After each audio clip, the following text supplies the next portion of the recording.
encontrar tirolesa, rappel, gocha, cuatrimotos,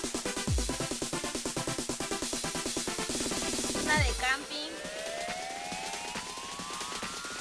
También contamos con una zona de asadores, un pequeño restaurante familiar